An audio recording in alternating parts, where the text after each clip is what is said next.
Bem-vindas e bem-vindos a mais um encontro de biologia. Eu sou o professor Bruno Jardim e hoje vamos conversar sobre especiação. Quais são os mecanismos que garantem a imensa diversidade de espécies e dar mais um passo para a nossa compreensão sobre evolução e a diversidade dos seres vivos. Mas olha só, para falarmos de novas espécies, temos primeiro que recordar algumas questões sobre as fontes da variação gênica. Temos que lembrar o seguinte, que para surgir uma nova espécie, eu preciso ter uma população que tenha uma diversidade gênica para servir como base para a seleção natural. Nós já vimos isso em outros vídeos, tá? Então, olha só, as principais fontes de variação. Vamos botar lá. Primeiro, a formação de novos alelos. Por exemplo, vamos imaginar que em uma população temos somente o alelo azão e depois de algumas mutações teremos um novo alelo, o azinho. Lembrando que nem sempre um alelo mutante, pessoal, significa melhor adaptação ao meio ambiente, mas só essa mutação ele já garante talvez um passo para uma variabilidade genética. O segundo ponto que eu queria tocar aqui com vocês é a alteração do número e a posição de um determinado gene. Isso acontece no âmbito dos cromossomos, tá? Essa modificação de posição de um gene é quando a gente fala de cromossomos. Então, olha só, durante o crossing over, vocês já vão recordar das suas aulas de divisão celular, quando a gente fala de meiose.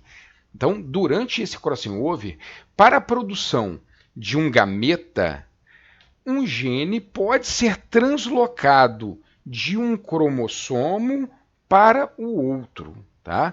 Quando grandes partes desse cromossomo é trocado, pode até acontecer uma aberração, mas isso logo vai ser eliminado da população. Mas quando se trata da duplicação, tá, de um gene só, ele pode ter o seu efeito aumentado.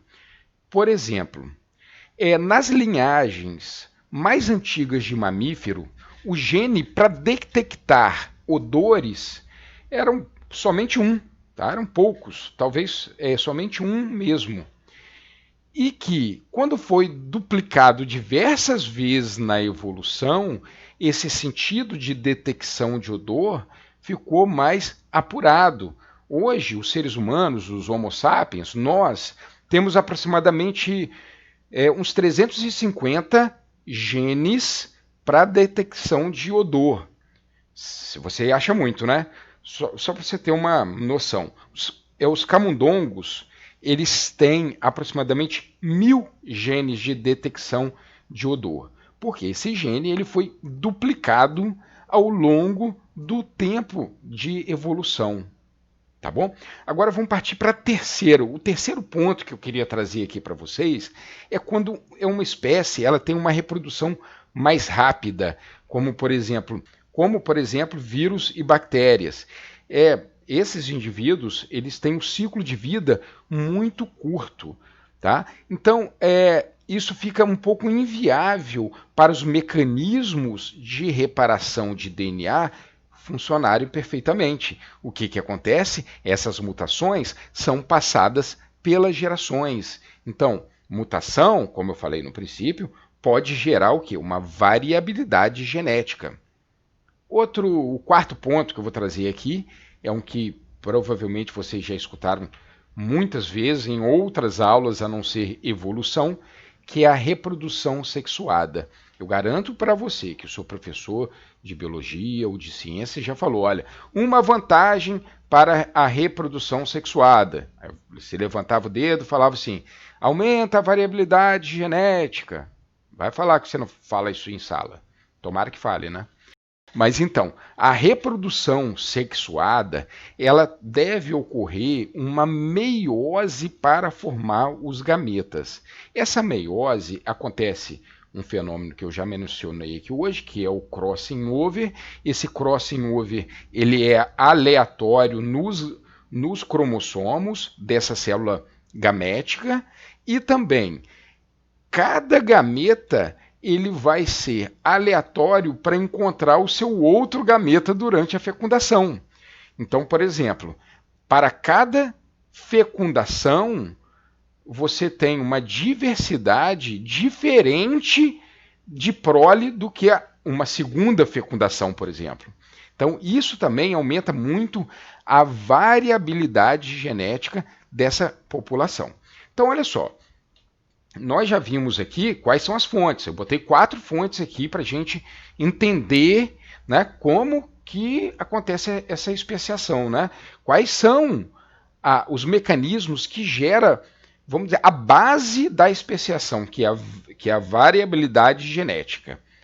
Tá? Então, olha só, quando Darwin, pessoal, ele estava deixando Galápagos, ele escreveu assim no seu diário. Ele fez uma anotação simples, mas importante. Ele escreveu mais ou menos assim: no tempo e no espaço, parece que nós estamos nos aproximando daquele grande acontecimento, aquele mistério dos mistérios, o primeiro aparecimento de novos seres vivos na Terra. Então, quando Darwin escreveu isso, o que ele chamou atenção para esse mistério dos mistérios? O que vocês acham que é? Era a especiação, que explica, pessoal, não somente a diversidade entre os seres vivos, mas também a sua semelhança. A gente tem que pensar o seguinte: quando uma espécie ela se separa, ela ainda guarda características da sua espécie ancestral. Estão notando uma coisa importante ali? Então, quando você tem uma nova espécie, dá para entender de onde ela veio, olhando quem? O seu ancestral, porque ele guarda algumas características. Para a gente entender melhor a formação de novas espécies, a gente tem que ter em mente o quê? Um conceito de espécie. E, geralmente, no dia a dia, a gente vai distinguir essas espécies mais de uma forma morfológica. Né? Você está andando em uma mata, encontra 2 besouros, e você fala assim: essa espécie é da mesma? Essas duas são da mesma espécie? Você vai olhar o formato ali do exoesqueleto e vai falar: não, porque essa espécie ela tem um exoesqueleto mais alongado, e esse aqui é mais redondo, né? Então você já tenta fazer uma distinção de espécie no ponto morfológico. Mas será que só isso é capaz da gente distinguir essas 2 espécies? Não, né, pessoal? A gente precisa ter outras ferramentas, como comparação, além da morfológica, a fisiológica, comparações bioquímicas e também exame de DNA. Isso mesmo, comparação do genoma, né, o conjunto de genes desses 2 indivíduos. Tá? Vocês estão vendo aqui 2 pássaros, tá bom? Esses 2 pássaros vocês podem olhar e achar que são da mesma espécie, porque eles são iguais. Né? Olhando rápido, vocês vão falar que eles são iguais. Mas são de espécies diferentes, pessoal. Eles têm comportamentos diferentes, até o canto deles é diferente. Então é muito importante a gente entender que as ferramentas para a gente distinguir as espécies são muitas, não são só morfológicas. Então, vamos usar aqui um conceito biológico de espécie de Ernest Mayr, tá? Que é um conceito biológico. Daqui a pouco a gente vai falar de outros conceitos, mas vamos pegar esse aí que a gente vai usar pelo resto da aula, tá? O resto do nosso encontro. Não gosto de falar de aula, não. Tá? Vamos lá. O que seria uma espécie para Ernest Mayr? Um grupo de populações cujos membros têm o potencial de acasalar na natureza e produzir descendentes viáveis e férteis, mas não conseguem se reproduzir, gerando proles viáveis e férteis com membros de outras populações. Tá? Então, pessoal, isso é o conceito biológico de espécie, importante isso. Como que as espécies se mantêm distintas das outras? Eu vou dar um exemplo aqui. Imagina um produtor rural daqui de Itaperuna, Ele é da mesma espécie do que uma empresária de joias no Catar. Tá? O que mantém esse produtor rural daqui de Itaperuna e um empresário de joias do Catar serem da mesma espécie? O fluxo gênico, ou seja, a transferência contínua de genes dentro do mesmo grupo.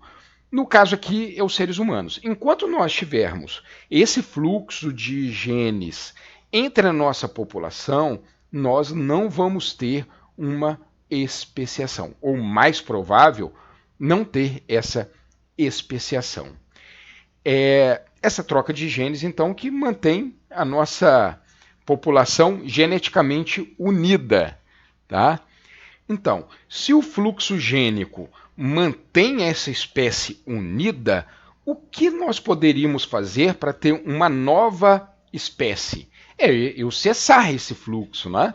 E como que você cessa um fluxo? Você imagina um rio, é um fluxo de água. Eu quero impedir esse fluxo. Eu vou criar uma barragem ali, uma barreira, e é isso que acontece.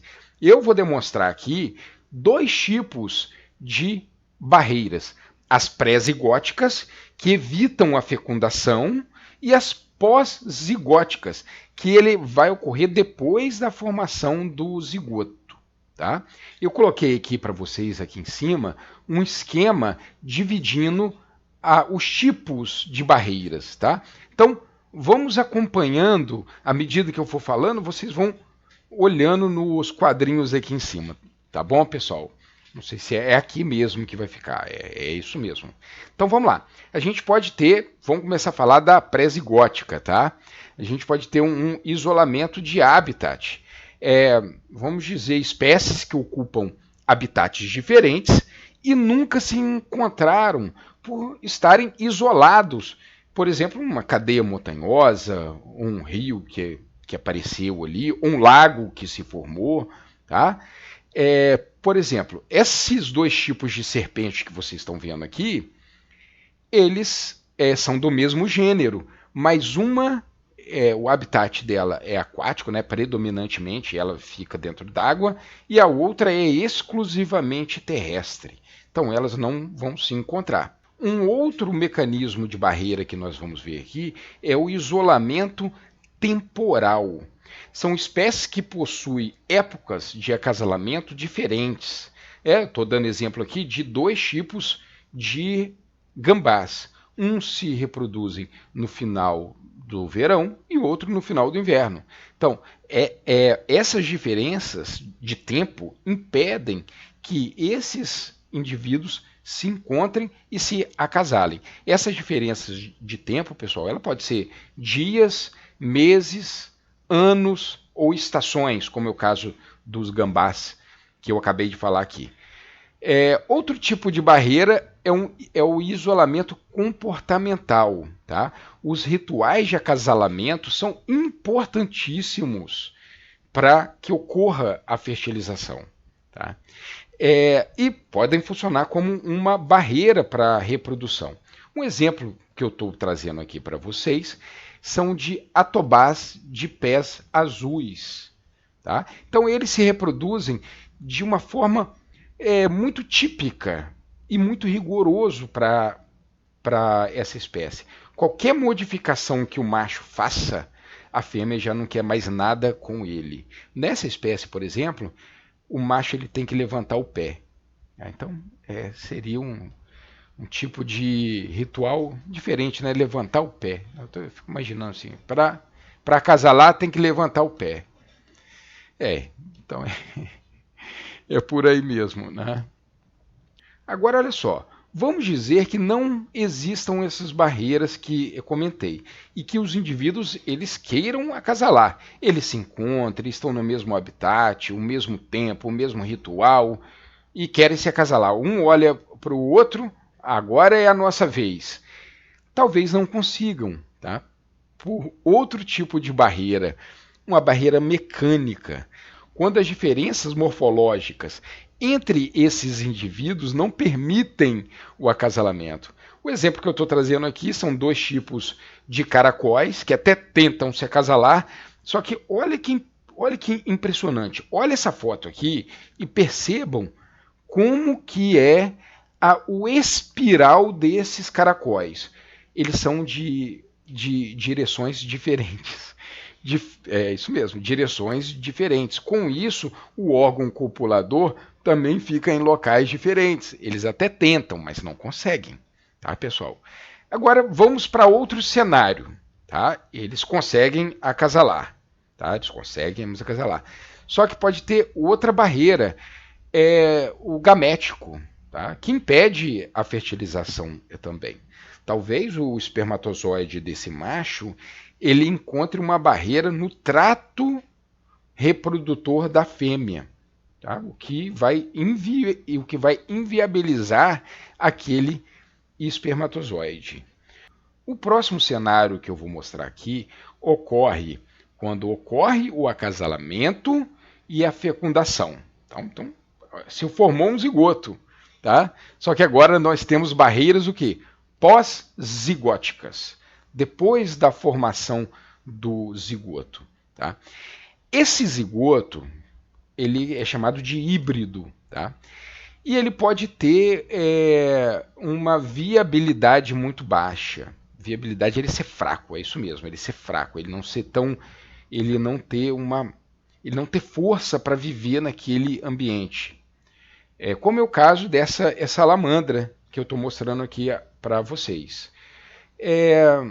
Mesmo talvez que um híbrido seja robusto como uma mula, que quando você tem um cruzamento entre um jumento e uma égua, né? Uma mula é robusta, né?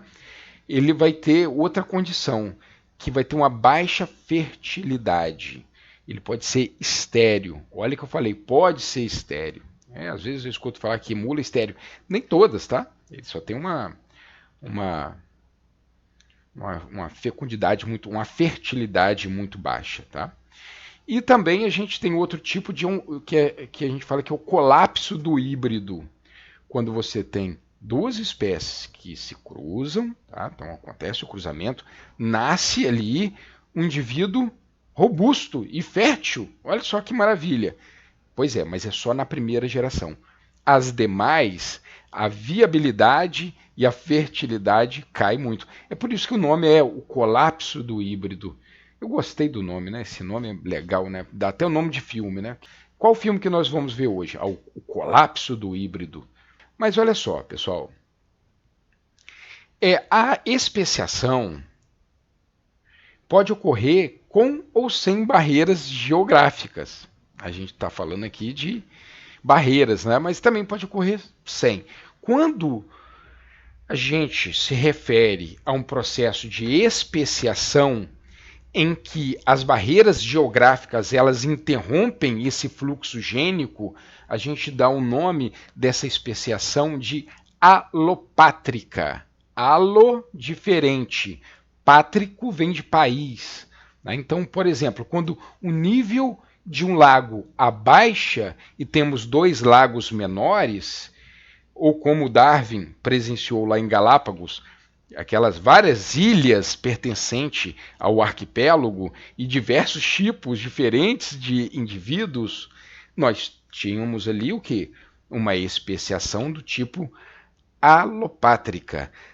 Mas agora, olha só, esse tipo de especiação de indivíduos, eles podem transpor a barreira? Depende da habilidade do indivíduo que a gente está falando aqui, né? Se a gente for pensar em aves, lobos, onça, eles podem atravessar um rio. Né? Se a gente for falar de plantas, o vento pode levar o pólen de uma árvore, por exemplo. Só que pequenos roedores não vão conseguir atravessar o rio, né? Desse rio não passarão. Depois desses indivíduos separados, mutações específicas podem ocorrer e a seleção natural vai terminar o serviço, né? Lembrando, pessoal, que seleção natural a gente pode traduzir como sucesso diferencial da prole. Quero dizer o que com isso? Essa mutação ela tem que ser eficaz para aquele novo ambiente que aquela barreira geográfica trouxe. Tá? Então, ela vai sobreviver ali pela seleção natural, se essa mutação for viável, né? Se for uma mutação benéfica nesse novo ambiente. Tá bom, pessoal? Isso é importante a gente pensar aqui, né? Esse mecanismo ele gera ramificações nas linhagens originais, tá? Que a gente chama de cladogênese, formando ramos, tá? Vai formando vários ramos em uma árvore filogenética. Um tipo especial de especiação alopátrica é a paripátrica, tá? Que quando ocorre uma separação que não é tão completa entre essas duas populações. E outra ainda, um tipo especial, é a peripátrica, quando uma dessas populações é muito menor do que a outra. Então, outros mecanismos vão influenciar ali, como a deriva gênica, o efeito fundador, o efeito gargalo. Mas isso, pessoal, é assunto para outro vídeo. Não se apegue nisso que eu acabei de falar, deriva gênica, efeito fundador e efeito gargalo. É interessante, mas hoje eu não vou conseguir aqui conversar isso com vocês. E por causa dessa falta de tempo, eu não vou conversar com vocês aqui sobre um ótimo exemplo de especiação alopátrica, que é o surgimento da população da espécie de chimpanzés e bonobos. Mas eu vou procurar algum vídeo, algum texto e vou deixar linkado aqui no episódio, tá? Não se preocupe. Mas é bacana demais, assim, é muito legal. A especiação também pode ocorrer sem essa barreira geográfica. São mecanismos menos intensos, mas pode ocorrer devido, por exemplo, à formação de um indivíduo poliploide dentro de uma população que não é poliploide, que depois eles não vão conseguir se reproduzir. Quer dizer, esse poliploide não consegue se reproduzir com aquele indivíduo que não é poliploide. Tá bom? Outra questão que pode gerar também novas espécies é uma seleção sexual. Quando, por exemplo, uma fêmea ele tem uma preferência em um tipo específico do fenótipo do macho. Nasce ali naquela população um macho que tem as costas de uma cor diferente. O que pode acontecer? A fêmea preferia aquele macho. Então, essa condição de as costas ter uma cor diferente vai se espalhar nessa população. Quando nós temos especiação sem essa barreira geográfica, a gente dá o nome dela de especiação simpátrica. Simpátrica, da mesma pátria. Eles estão juntos na mesma população.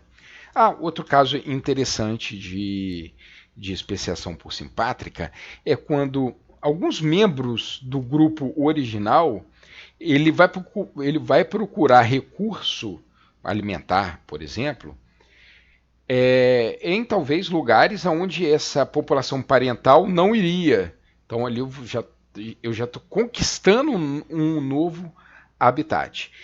Outro exemplo importantíssimo, mas não vai dar tempo para eu falar aqui hoje, mas também vou deixar um texto aqui, que é sobre os peixes ciclídeos do Lago Vitória, na África. Tá? Eu vou deixar um texto aqui.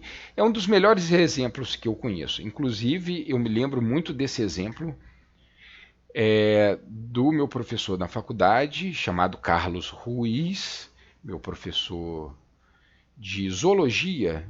Eu lembro de ter visto isso na disciplina de zoologia, falando sobre esse Lago Vitória. É muito interessante. Então é isso, pessoal. Espero que tenham gostado do episódio. Comentem, deixem os seus comentários aqui, que eu com certeza vou respondê-los. Não percam o próximo encontro. Um grande abraço e fui!